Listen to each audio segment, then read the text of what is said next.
Hello friends, આજે હું તમને બતાવીશ કે અમેરિકામાં કપડાં કઈ રીતે ધોવા. તો અહીંયા કપડાં ધોવા માટે સ્પેશિયલ લોન્ડ્રી રૂમ હોય છે. તો અહીંયા બે મશીન છે.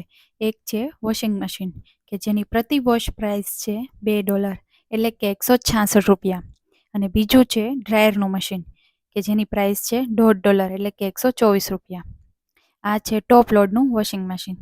તો અહીંયા સૌ પ્રથમ લિક્વિડના પોટ્સ નાખવાના હોય છે. તો મેં 3 પોટ્સ નાખી દીધા છે. હવે તેની ઉપર જે કપડાં વોશ કરવાના છે તે હું નાખી દઈશ.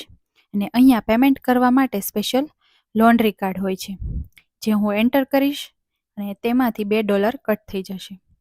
હવે હું ટાઈપ સિલેક્ટ કરીશ કે જે પ્રોસેસમાં કપડાં ધોવાશે અને કાર્ડ રિમૂવ કરી લઈશ. અને અહીંયા 35 મિનિટનો ટાઈમ લાગી જશે.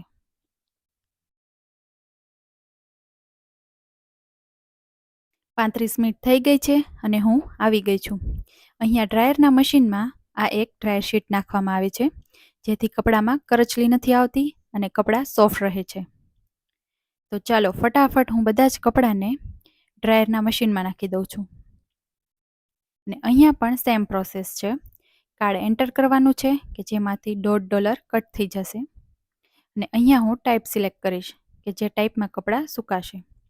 અને અહીંયા 60 મિનિટનો ટાઈમ લાગી જશે. તો ચાલો 60 મિનિટ થઈ ગઈ છે અને હું બકેટ લઈને આવી ગઈ છું. તો ચાલો બધા જ સુકાઈ ગયેલા કપડાને હું બકેટમાં ભરી લઉં છું. અને બધા જ કપડાં ફૂલ ગરમ થઈ ગયા છે. તો મારે તો કપડાં ધોવાઈ ગયા છે અને સુકાઈ ગયા છે. અને આવી જ માહિતી જોવા માટે ચેનલને સબસ્ક્રાઈબ કરી દેજો. Thank you.